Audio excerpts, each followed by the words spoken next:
Welcome in the video that you're about to watch.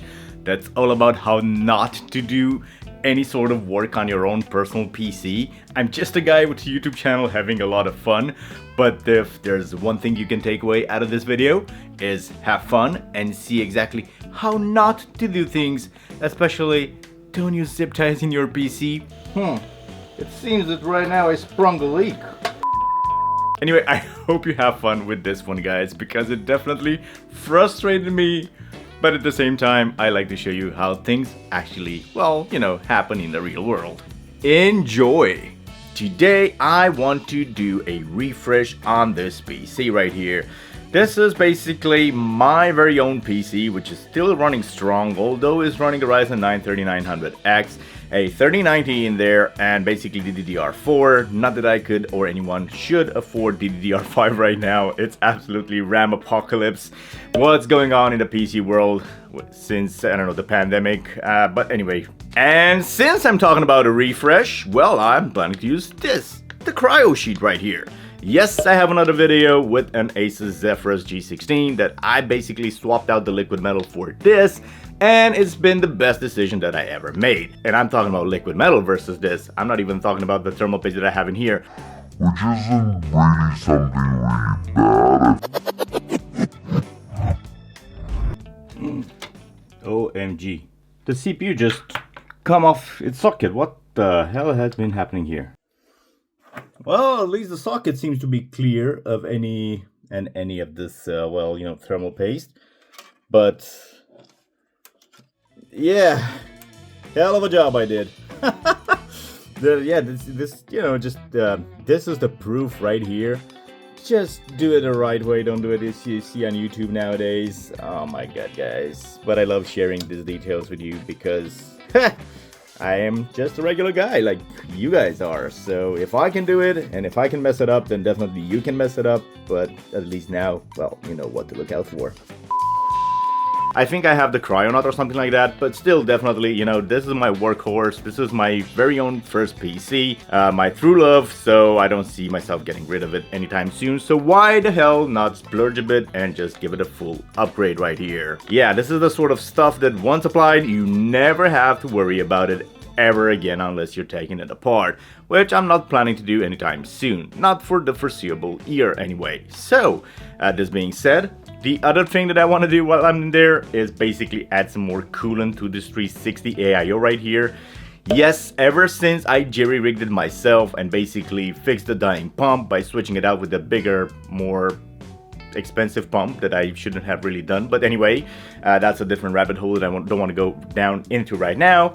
The idea is that I didn't quite manage to fill it up all the way, so whenever I run the computer I can hear the bubbles going around in there. So yeah, the one thing that is really nice with the Be Quiet systems is that basically they give you a porthole where you can refill the system by yourself. And I think it's been more than a year right now since I've done that last time, so yeah, it's definitely some time.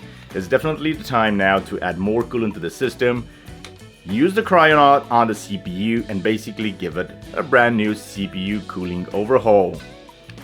But first, I think it's only logical and normal that we use OCCT here just to see how the system well behaves right now before we do anything to it, and then we can compare it of course with what we did afterwards. So, pre-refresh. Okay, we're sitting at just about 71.6 Celsius with around 127 watts or so on the package. And well, the CPU is going at around 37.76 or so megahertz.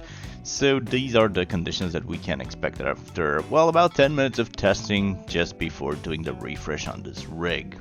Alright, let's just jump into the video. I'm dying to get my hands on it and basically, just do it.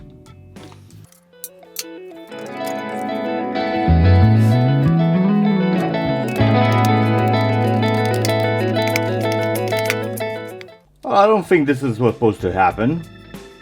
All the pins appear to be all okay. By some miracle. Oh my god. This is what happens when you apply too much thermal paste, boys.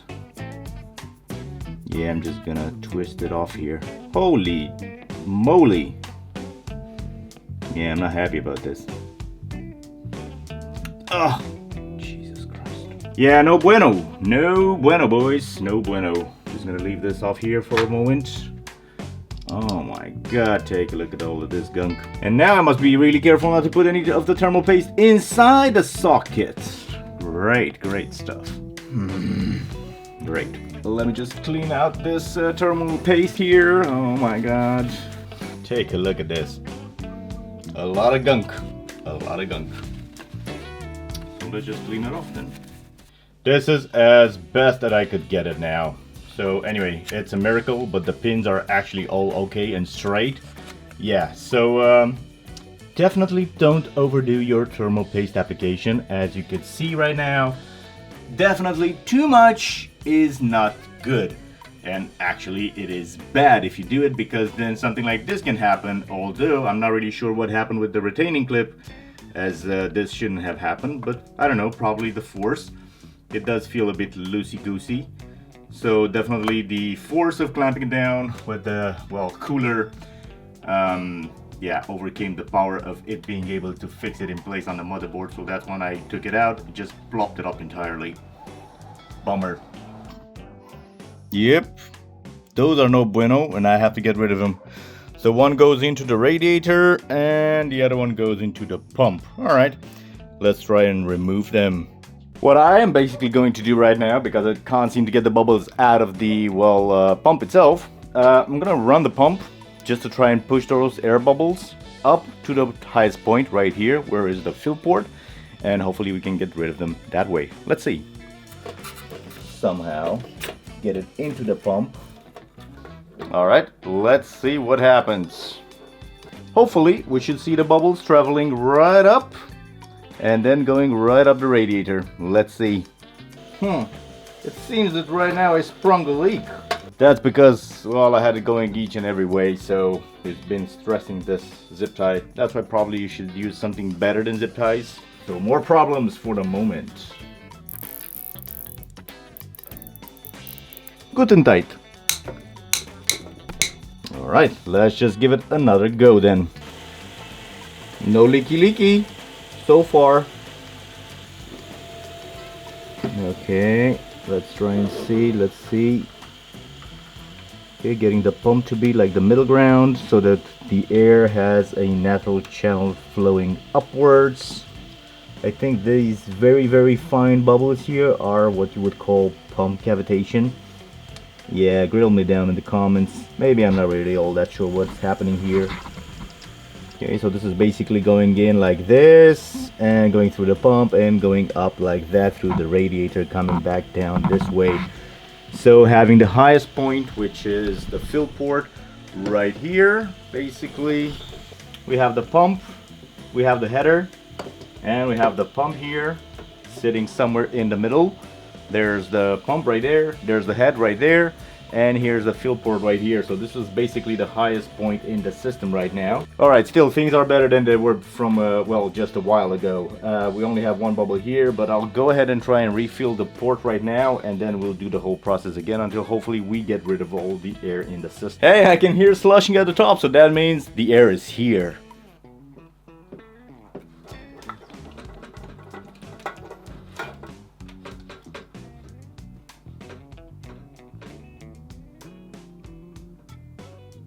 Alright, so now at the end I basically just stuck it upside down because all the air should be here and I don't want any more air coming into the system, so I can basically remove this container and just have the liquid sitting flush and then just you know, putting in the fill port right back in. So let's do that then.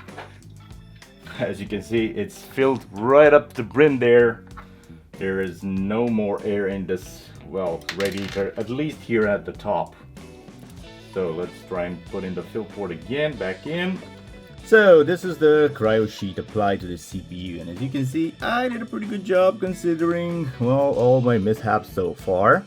And even though I didn't apply some of that oil that comes included in the kit, that's just to seat it right on the CPU, because it does eventually, you know, just wear off with the temperature cycles. But it's sitting right there, right neatly, so that's pretty cool. The only thing left now to do is put this pain in the ass of a CPU block back on top of it, and we'll test out the system. Finally, let's turn the system on now and see what are the results. I can still hear some bubbles.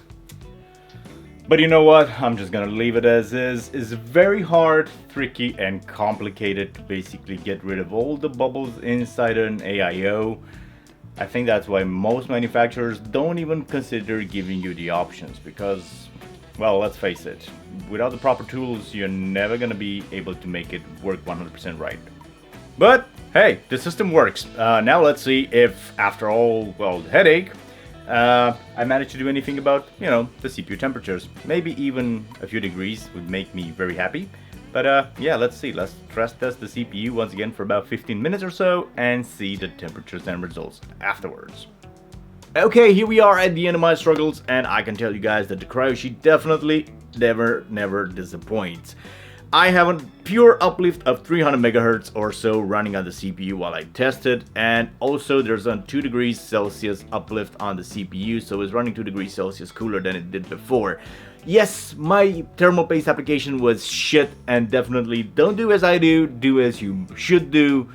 Yeah, not all YouTubers out there are created equal. So, I'm only human. I'm just like you guys. I do mistakes, and this was definitely one that I, didn't meant to share with you guys, but definitely you can learn from my mistakes, and I think that that's a plus. Now, on the side of the, filling up of the AIO, yeah, there still are bubbles in there. I can occasionally hear them. It is much better now than it used to be. But guys, you know what? I think that manufacturers are right for once on this subject and matter, because even though they give you the chance to have a port and maybe fill up your system, it's gonna be a real hard job to do by yourself if you don't have the proper tools, because, well, I think you need something like a vacuum pump before you can run this system smoothly 100% on whatever liquid you plan to put on in there, because otherwise, yeah, you're just gonna create a mess. It's gonna be a headache, and it definitely was for me. But you know what? I am now feeling confident that this PC can run for a whole new year without any sort of maintenance. That is, if my zip ties hold. Guys, don't use zip ties in your whatever application. In general, don't use zip ties, especially not with the liquid cooler AIO. But you know what? This is my computer. I can take the risk. It's not gonna be on you guys if something goes wrong. But I think that there probably are 100 better solutions out there than using zip ties. And you know what? If you have one in mind, don't forget to drop it down in the comment. I would really like maybe swapping out those zip ties further down the road, and until a catastrophic splashdown happens in my computer. But anyway, I digress. You know what? You've been absolutely amazing, and if you have considered you have learned something, well, or just watching me struggle today, maybe a like or a comment or even a subscribe from you guys would be absolutely amazing. And guys, until the next one, definitely don't use zip ties once again. Be mindful of that thermal paste application, and see you guys in the next one. Stay awesome and have some amazing blast with these holidays. See you guys in the next one.